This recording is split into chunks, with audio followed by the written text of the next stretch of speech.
निर्गमन की पुस्तक 19वां अध्याय वचन 1 से लेकर 25 तक। इसराइली सीनाई पर्वत के पास।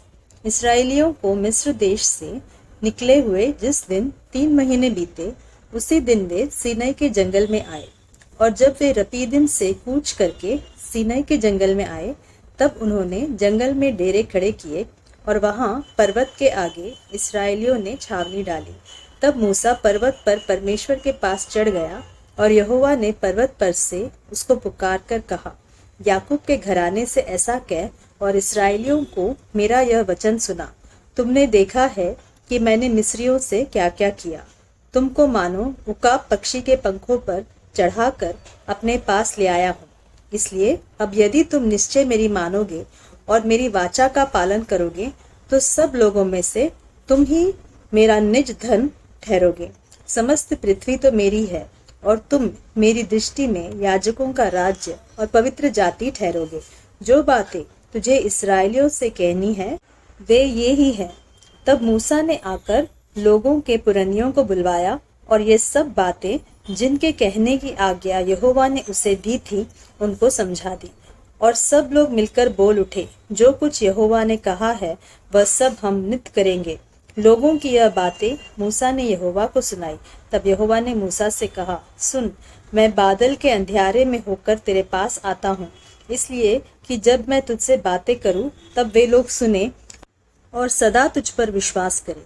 और मूसा ने यहोवा से लोगों की बातों का वर्णन किया। तब यहोवा ने मूसा से कहा, लोगों के पास जा और उन्हें आज और कल पवित्र करना, और वे अपने वस्त्र धो ले और वे तीसरे दिन तक तैयार हो जाए, क्योंकि तीसरे दिन यहोवा सब लोगों के देखते सीनै पर्वत पर उतर आएगा।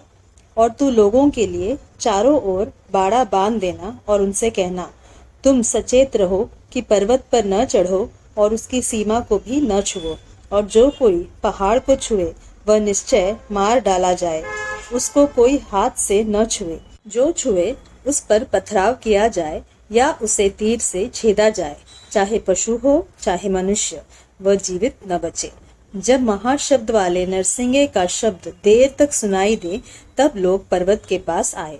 तब मूसा ने पर्वत पर से उतरकर लोगों के पास आकर उनको पवित्र कराया और उन्होंने अपने वस्त्र धो लिए। और उसने लोगों से कहा, तीसरे दिन तक तैयार हो जाओ, स्त्री के पास न जाना। जब तीसरा दिन आया तब भोर होते ही बादल गरजने और बिजली चमकने लगी और पर्वत पर काली घटा छा गई। फिर नरसिंगे का बड़ा भारी शब्द हुआ और छावनी में जितने लोग थे सब कांप उठे। तब मूसा लोगों को परमेश्वर से भेंट करने के लिए छावनी से निकाल ले गया और वे पर्वत के नीचे खड़े हुए।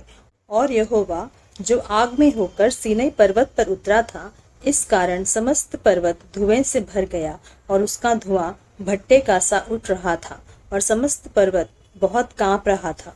फिर जब नरसिंगे का शब्द बढ़ता और बहुत भारी होता गया, तब मूसा बोला और परमेश्वर ने वाणी सुनकर उसको उत्तर दिया। और यहोवा सीनै पर्वत की चोटी पर उतरा और मूसा को पर्वत की चोटी पर बुलाया और मूसा ऊपर चढ़ गया।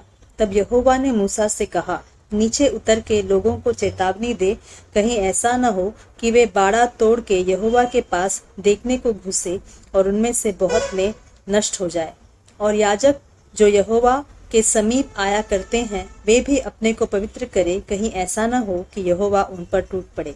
मूसा ने यहोवा से कहा, वे लोग सीनै पर्वत पर नहीं चढ़ सकते। तूने तो आप ही हमको यह कहकर चिताया कि पर्वत के चारों ओर बाड़ा बांधकर उसे पवित्र रखो। यहोवा ने उससे कहा, उत्तर तो जा और हारून समेत तू ऊपर आ, परंतु याजक और साधारण लोग यहोवा के पास बाड़ा तोड़ के न चढ़ाए, ऐसा न हो कि वह उन पर टूट पड़े। अतः ये बातें मूसा ने लोगों के पास उतर के उनको सुनाई।